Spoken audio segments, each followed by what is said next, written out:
A 1971 built EMD-GP40 can still be found working on American railroads. Its age is obvious, its continued value is not. Close to the rail, the GP40 carries the evidence of several working lives. Paint has thinned across the long hood. Rust marks the handrails, steps, and panels around the cab. Oil-dark surfaces surround the engine access doors. The locomotive is not presented as preserved equipment behind a fence. Documented footage places this unit in a working assignment, moving freight or cars under its own power. That distinction matters. A locomotive can look abandoned and still be operationally useful. The cab may show worn paint, faded labels, and controls shaped by decades of cruise. Yet the throttle still commands traction, the gauges still report working systems, and the wheels still transfer effort to the rail. Exterior condition records age, movement records function. One is immediately visible. The other has to be demonstrated by an assignment, a test, or a service record. That service, however, does not prove that every original part survived. The machine's identity may remain tied to its frame, builder's records, and model history, while major equipment has been repaired, replaced, or modernized. A rebuilt engine, renewed wiring, changed controls, or substituted electrical components can sit behind the same weathered panels. The rust is old. The working arrangement may be newer. This is the first answer to the apparent contradiction. Continued service is not mechanical immortality, but continued usefulness after selective renewal. On a GP38 or GP40, the diesel engine is the prime mover, not a direct wheel drive. It burns fuel, turns a crankshaft, and drives electrical equipment. Depending on the production version, that equipment may be a generator or alternator. Its job is to produce electrical power for the traction system. The engine supplies energy. It does not mechanically connect to the axles through a conventional transmission. At the trucks beneath the frame, traction motors use that power to turn the axles. Each motor works at the wheel set, where controlled torque moves a heavy train from a standstill and keeps it moving. The engineer requests power. Electrical equipment regulates what reaches the motors. Cooling, fuel, air, braking, and control systems support the operation. That separation creates practical flexibility. The prime mover, generator or alternator, traction motors, wiring, controls, and cooling equipment have distinct jobs. A shop can inspect them separately, remove a failed component, repair or replace it, and test the result.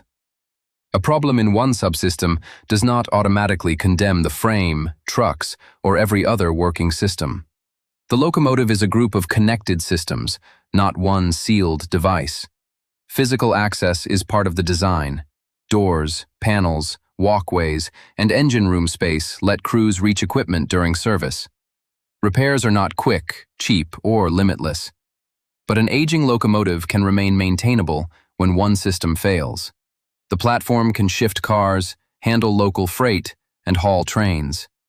On a main line, a GP38 or GP40 earned its place through repeated work.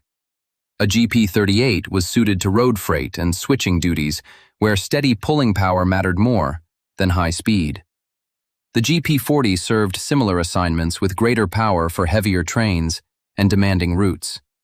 Their broad usefulness gave railroads options before the locomotives ever reached the end of their first careers. A freight yard made that flexibility visible. One locomotive could pull a cut of cars from a siding, wait for a switching move, and later handle a local freight over a branch line. Another unit from the same family might remain in road service, moving loaded cars between larger terminals.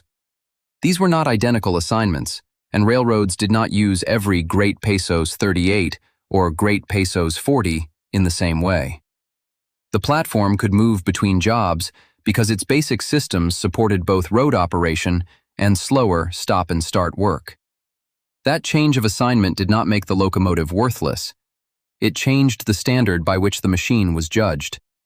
A unit no longer needed to match its original mainline role. If it could reliably switch cars, serve an industrial customer, or haul a shorter freight over a regional line. In those settings, familiar controls, accessible machinery, and existing maintenance knowledge could matter more than speed or novelty. The value was therefore practical, not sentimental. The locomotive survived when its present job still matched what its proven design could deliver. But as years of service accumulated, maintenance became more than routine work. Maintenance is the work that keeps a locomotive within its condition. Inspections, lubrication, adjustments, and replacement of worn parts. An overhaul goes further. It can restore or replace a major assembly, such as an engine or traction motor, while leaving the design intact. A rebuild is broader, but the label has meaning only when the owner or shop documents its scope. That scope may include the prime mover, generator or alternator, controls, cooling, braking, and wiring. In documented rebuild programs, an engine replacement may be one component of the work. It does not prove every GP38 or GP40 received the same treatment. The point is separation between systems. A railroad can address failing equipment without discarding the frame, trucks, cab, and familiar layout. That is where age stops being a complete answer. A 1971-built locomotive may retain an old frame and identity, while critical operating systems are newer or renewed. The machine is not escaping wear. It is being given a controlled second configuration, matched to the work its owner needs. Selective renewal, not mechanical immortality, explains the survival. The result can look contradictory. Rust remains on the hood, old controls may sit beside newer equipment, and the locomotive can carry decades of history while operating with a newer set of critical components. Age alone does not determine usefulness. A rebuild turns an aging platform into a current tool when documented work matches the assignment. The operator is not choosing between old and new in the abstract. The choice is between ways to produce the same train movement. A GP38 built in the 1970s may handle local freight, while alternatives include a used unit, a lease, a rebuild, or a new locomotive. Each option changes capital commitment, delivery time, and risk. The question is, which can cover the work reliably? Purchase price is only the first line. A replacement can require training, diagnostic equipment, spare parts, and new maintenance procedures. A rebuild may preserve familiarity with the cab and platform, but it can require an inspection and defined scope. If the locomotive sits in a shop, the operator pays in lost availability. Downtime becomes a business risk. Parts access adds another layer. A familiar platform may be easier to support when components, service knowledge, and records are available. That advantage is not automatic. Obsolete equipment or uncertain history can turn an economical purchase into an open-ended project. The buyer is purchasing work, not an old shell. Condition and support determine value. Age or resale price cannot settle the decision. A lower-cost locomotive makes sense only when its condition, regulatory obligations, financing, traffic, and future support fit the operator. The same Great Pesos 38 or Great Pesos 40 can be an asset for one service plan and a liability for another. A locomotive leaving a major railroad fleet does not follow one standard path. The owner may sell it directly, place it with a broker, transfer it to a leasing company, or contract a rebuilder to prepare it for another operator. Its retirement from one fleet is a change of assignment, not proof that the machine has reached the end of its useful life. The next buyer may be a short line, an industrial railroad, or a contractor that needs dependable power for a narrower job. A locomotive built for road freight can later handle local freight, switching, or plant service. In that role, its original speed, appearance, and fleet uniformity may matter less than its condition and access to support. A retired locomotive is not automatically scrap. Inspection records shape the transaction. Buyers look for maintenance history, component condition, ownership records, and evidence of previous repairs. Leasing companies and brokers can connect the machine to a new operator, while exporters may move equipment to a different rail market when the original owner no longer needs it. The route varies by region and by locomotive. There is no single global resale pattern. What changes hands is therefore more than steel. The deal may include parts, technical records, repair obligations, warranties, or continuing service from the seller or rebuilder. A buyer is acquiring a machine and a plan for keeping it productive. That plan determines whether the asset is useful or merely cheap. After the paperwork, the locomotive enters a different kind of market. Inside the shop, the locomotive stops being a listing and becomes a work order. Its hood is open, panels are removed, and inspection begins before replacement parts are ordered. Mechanics trace leaks, examine wiring, check cooling equipment, and inspect the frame and running gear. Rust is visible, but it is not the diagnosis. Each finding must lead to a task, a part, or a decision. That sequence is where an independent shop earns its value. A documented rebuild scope separates components that can return to service, components that can be repaired, and components that must be replaced. The boundaries depend on condition, compatibility, availability, and the customer's assignment, not on age alone. The first major decision is often what not to replace. A sound component may preserve compatibility and avoid unnecessary integration work. The shop's value lies partly in diagnosis, defining the project first. It is engineering at the level of parts and the whole locomotive. That is why a rebuild is not a cosmetic restoration. The shop removes selected equipment, records its condition, and defines the work needed for a documented operating specification. Depending on the program, that may involve electrical work, machining, testing, or documentation. Those capabilities belong to the specific shop and project, not every rebuilder. Independence matters because customers have different traffic, budgets, and maintenance networks. One operator may need focused repair, another may need a different balance between familiar equipment and modern controls. Keeping an old locomotive intact is not the same as keeping every part inside it. The frame may remain original, while wiring, controls, cooling equipment, or emissions-related systems are changed. The choice depends on condition, parts availability, regulatory requirements, and the work the customer has actually paid for. Original equipment preserves familiarity. Modern equipment may improve support, but it can also alter interfaces that other systems depend on. A complete replacement can create its own problems. New equipment must fit the existing architecture, communicate with connected systems, and be supported by technicians and suppliers. Removing a serviceable component may also discard knowledge that the crew already has. That is why rebuild programs often separate inspection from specification. The question is not whether a newer part exists. It is whether that part solves a defined problem without creating a larger one. Consider the traction motors. If a documented project finds them suitable for continued use, the shop may retain them while replacing electronic control equipment. That is not a universal formula. It is a project decision shaped by testing, parts support, and the locomotive's switching duty. The resulting machine may preserve a familiar power path while receiving a different control system. The frame survives, but the operating package has changed. For another assignment, the balance could change. A local freight locomotive may need a different scope from one assigned to an industrial plant. The cheapest rebuild is not automatically the least expensive to operate. A short-line railroad may operate with a small fleet, where one locomotive represents much of available power. If it is sidelined, cars wait, crews lose time, and replacement power may be difficult to find. That constraint changes the meaning of standardization. A large fleet can absorb a specialized model. A small one may need a machine that fits its skills, parts, and traffic.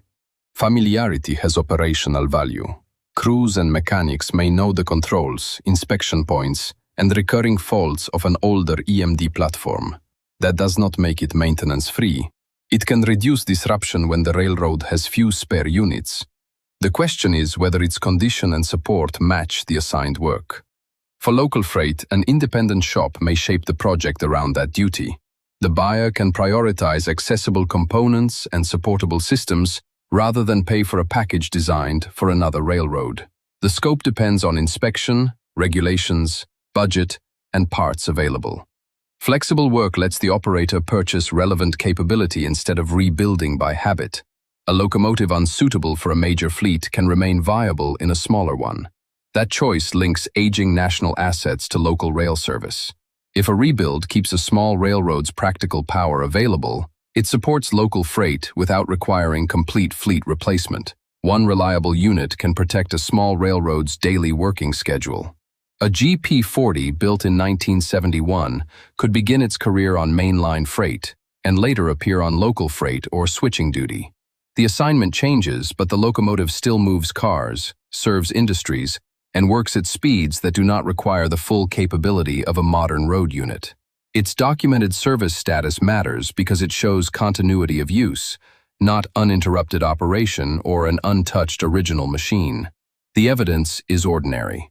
A crew starts the engine, checks the controls, couples cars, and completes the movement. Maintenance records and inspection reports carry more weight than a polished exterior. Rust can remain on the hood while wiring, cooling equipment, traction motors, or engine components have been repaired or replaced. The working locomotive is therefore a layered machine. Old structure, renewed systems, and support built around its present assignment. That change of assignment can extend useful life without restoring the locomotive to its former mainline role. A unit no longer suited to heavy road service may still provide dependable power for an industrial customer or a small freight operation. The market closes its loop when that capability solves a current problem. The buyer is not paying for age. The buyer is paying for completed work, available maintenance, and a locomotive that can return to the schedule. The price of survival is visible in the limits. Every rebuild has a defined scope, and every operating day adds wear to parts that may be difficult to source. A GP38 or GP40 can remain valuable while its advantages narrow. The frame may be durable, but obsolete systems, regulation, labor, and downtime can still change the calculation. The public explanation often stops at regulation. Federal emissions requirements can force an owner to examine an older locomotive beyond routine maintenance. Compliance is a regulatory question. Replacement is an economic one. They may meet, but they are not the same decision. Parts create a second boundary. An obsolete controller, traction component, or engine accessory may be repairable, yet its supplier, drawings, tooling, or specialist may no longer be available. A shop can fabricate or adapt a solution only when design, safety, and budget allow it. That work consumes time before the locomotive earns anything. The scarce resource is not always steel. It can be knowledge. Labor turns the problem into a schedule. Inspection, teardown, machining, wiring, and testing require specific experience, and each stage can expose another defect. A rebuild planned around one failed system can expand when connected systems show wear. The locomotive then spends longer out of service, while the operator still needs the assignment covered. Replacement may follow, not because the frame failed, but because the remaining work no longer fits the operation. Documented retirement and replacement records may cite condition, fleet planning, part support, regulation, or cost. They do not prove that one factor alone caused the decision. A rebuild has a finite purpose: return enough dependable service to justify labor, downtime, and support. After that point, repair is no longer simply preserving an old locomotive. It is defining a different one. On paper, the locomotive may still be a Great Pesos 38 or Great Pesos 40. In the shop, that label can hide a much newer collection of systems. A documented rebuild may retain the original frame and serial identity while replacing or modernizing the prime mover, controls, electrical equipment, or emissions-related hardware. The steel remembers its first owner. The machine operating today may not match the machine that left the factory. That is why a model name is not a complete technical description. Two locomotives carrying the same family name can have different engines, control systems, wiring, software, or regulatory equipment, depending on the rebuild program and the authority that approved it. Even the word rebuilt needs a source. One owner may use it for a major mechanical overhaul. Another may use a separate designation for a broader modernization. The label identifies a lineage. The specification identifies the tool. So what is the buyer actually acquiring? It may be the original frame, a known parts network, a familiar layout, or the performance of a changed propulsion and control package. Usually those elements are purchased together, but they are not the same thing. Still in service can therefore mean continuity of the asset, not continuity of its original specification. The old platform remains valuable because it can carry a new operating answer. That answer is fixed on paper before the locomotive is tested. Drawings define the work, parts define the scope, and records define what has changed. Inside the shop, completion is a sequence, not a fresh coat of paint. Technicians reinstall the systems that were removed, reconnect wiring, close access panels, and check that controls respond as intended. A rebuilt locomotive becomes complete through the relationship between its parts. The frame may look familiar, but the work is finished only when the repaired systems operate together. The paperwork is part of the product.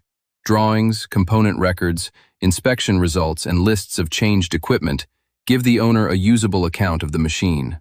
That record identifies what was repaired, what was replaced, and what remains original.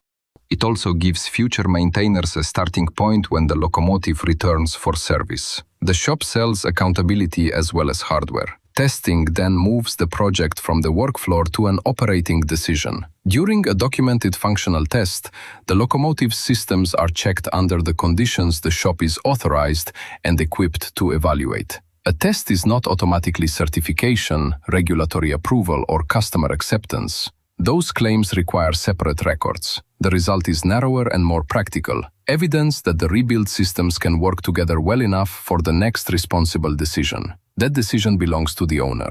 In a documented return to service event, delivery records connect the completed locomotive to the customer and its assigned work. Independent expertise matters here because the project may not match a standard catalog. The shop has turned a worn asset into a defined specification, supported by parts, tests, and records. The locomotive now leaves the building with that specification. On the railroad, the rebuilt locomotive is judged by a narrow question. Can it complete the assignment it was given? A GP38 moving local freight or a GP40 working a transfer job does not need to perform the same task it performed when new. It needs to start, move the cars, work with the crew, and return for maintenance. That is why a rebuild specification follows the railroad, not the photograph. The shop may retain the original frame and familiar layout while changing one critical system, such as the control equipment, to suit the customer's maintenance practice and operating requirements. The exact change depends on the recorded scope of work. It should not be confused with a promise of higher performance. On a documented unit, the useful result is therefore not a claim that the locomotive became new. It is evidence that the machine returned to a defined service role after inspection, repair, testing, and delivery. A switcher can earn that result at low speed. A local freight locomotive can earn it by handling the work assigned to its territory. The measure is operational fit. That closes the identity question. The machine is not simply the same locomotive preserved unchanged, and it is not an entirely unrelated replacement. Its history remains in the frame, records, and model lineage. Its present value comes from the systems that can be supported and the work those systems can perform. Old asset, current tool. For more documented stories of working machines and the people who keep them running,